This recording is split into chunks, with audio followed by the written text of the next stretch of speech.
BJP ने अपने manifesto में कर्नाटक में यूसीसी लागू करने का वादा किया है। बहुत ही स्वागत योग्य कदम है। संविधान में यूसीसी का प्रावधान है, कॉमन सिविल कोड कहते हैं उसको, कि भाई भारत में संविधान है, सबके लिए समान विधान है, सबको समान अवसर मिलना चाहिए।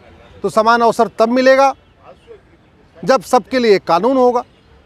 अभी तक हमारे देश में टैक्स का कानून सबके लिए एक है, क्रिमिनल का कानून सबके लिए एक है, घूसखोरी, जमाखोरी, मिलावटखोरी, कालाबाजारी, जितने भी भ्रष्टाचार अपराध के कानून वो सबके लिए एक है। तो one nation one penal law है, one nation one tax law है, लेकिन one nation one family law नहीं है। इसकी वजह से बहुत ज़्यादा भेदभाव है। तो देश में सबको समान अवसर तो मिलना चाहिए, लेकिन सवाल ये है कि क्या राज्य सरकारें कॉमन सिविल कोड लागू कर सकती हैं? क्या उत्तराखंड की सरकार कॉमन सिविल कोड अपने यहाँ लागू कर सकती है अलग से, या गुजरात की सरकार अपने यहाँ अलग से लागू कर सकती है, या कर्नाटक की सरकार अपने यहाँ से लागू कर सकती है?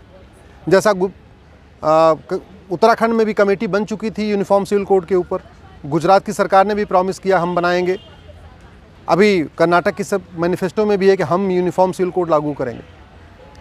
मेरा व्यक्तिगत मत ये है कि एक देश एक नागरिक संहिता लागू करने के पहले जो पहले पर्सनल लॉ हैं उनको ख़त्म करना पड़ेगा। जो एग्जिस्टिंग लॉ हैं उनको ख़त्म किए बिना कॉमन सिविल कोड लागू नहीं किया जा सकता। भाई पारसी मैरिज एक्ट भारत में चल रहा है, जब तक वो नहीं ख़त्म होगा तब तक कॉमन सिविल कोड नहीं आ सकता। और Parsi marriage act central law है, वो संसद से ख़त्म होगा।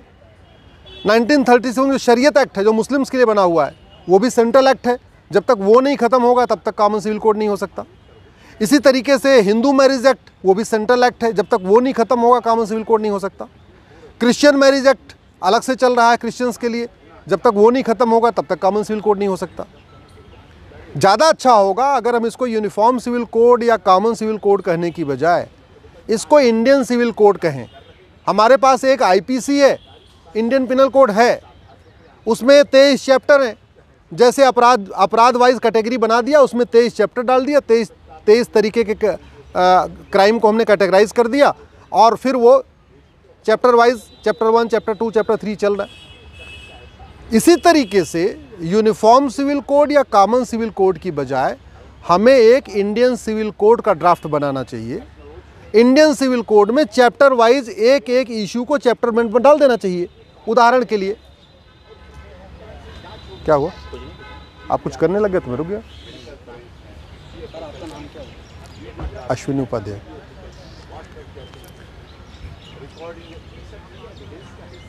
एक इंडियन सिविल कोड बनाए, उसका चैप्टर 1 एज ऑफ मैरिज, कि भाई भारत में लड़के लड़की की शादी की उम्र कितना होगा, उसके लिए एक चैप्टर बना दिया।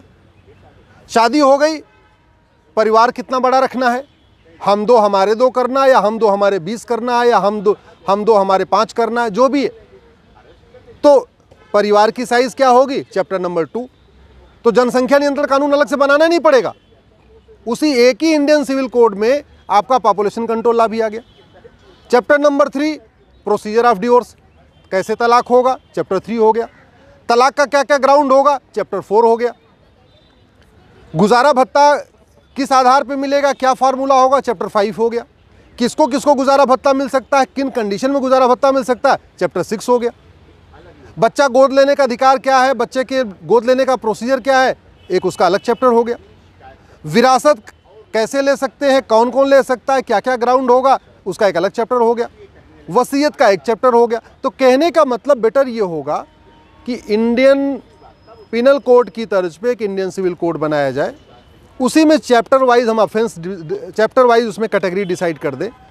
12 चैप्टर या 15 चैप्टर जितना भी होता है उसको डिसाइड करके अलग अलग यूनिफॉर्म सिविल कोड बनाए, अलग से पॉपुलेशन कंट्रोल लॉ बनाए, उसकी बजाय दोनों को मर्ज करके एक इंडियन सिविल कोड बना दें। लोग विरोध भी नहीं करेंगे।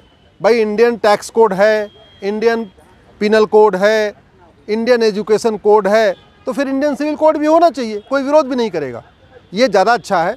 और जहाँ तक बात राज्यों की है, राज्य सरकारें कॉमन सिविल कोड लागू नहीं कर सकती हैं क्योंकि कॉमन सिविल कोड लागू करने के पहले आपको सारे पर्सनल लॉ ख़त्म करना पड़ेगा। पर्सनल लॉ केवल पार्लियामेंट से ही ख़त्म हो सकता है, वो सारे सेंट्रल एक्ट हैं।